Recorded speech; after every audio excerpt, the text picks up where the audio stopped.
jo sóc en Cesc i sóc català, he viscut tota la meva vida a prop de Barcelona i aquest canal tractarà sobre la llengua catalana, estudiarem el català, tant per a aquelles persones que us agrada aprendre idiomes i voleu aprendre català, o per a aquelles persones que heu vingut aquí a Barcelona o a Catalunya a viure, a treballar o a fer una estada, del que sigui. Doncs bé, aquí intentaré ajudar-vos amb l'aprenentatge del català, d'acord? Primer de tot heu de saber que el català és una llengua cooficial aquí a Catalunya juntament amb el castellà i que té al món aproximadament uns 10 milions de parlants que es troben repartits en 4 estats. Són Espanya, Andorra, França i Itàlia, d'acord? Com qualsevol altra llengua hi ha moltíssimes raons per aprendre català. Saber català t'ajudarà a integrar-te aquí a Catalunya, t'ajudarà a trobar feina, si és el que busques, t'ajudarà, si vens a una universitat catalana, doncs probablement faràs moltes classes en català, amb la qual cosa saber el català és essencial. Hi ha moltes altres raons per les que t'animo a que aprenguis el català si vens aquí a Catalunya, d'acord?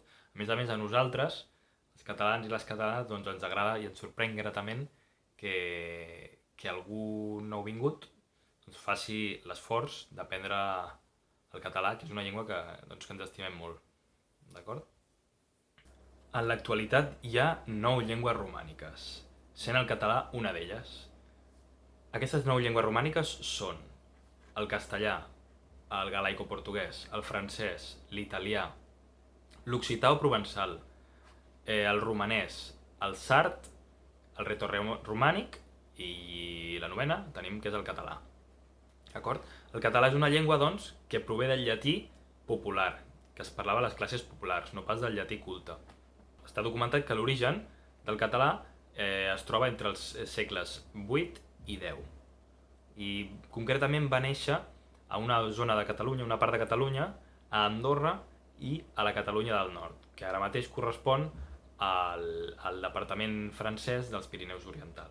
Més endavant, als segles XII i XIII, el català es va estendre per tota Catalunya, per la major part del País Valencià, per les Illes Balears, per la ciutat sarda de l'Alguer, a la franja de ponent de l'Aragó i en un petit territori de Múrcia que es denomina el Carxe.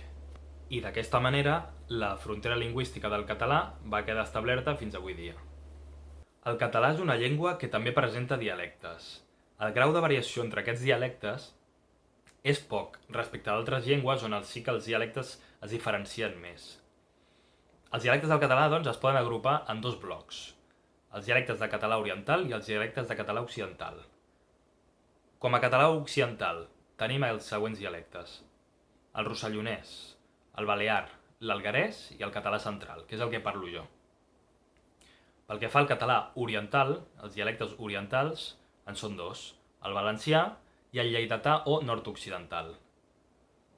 La principal diferència entre els dialectes orientals i els occidentals és la pronunciació o la no pronunciació de la vocal neutra.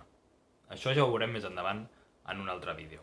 Hem de tenir present que la separació entre els trets lingüístics dialectals no són sempre línies perfectes, excepte en el cas de les illes.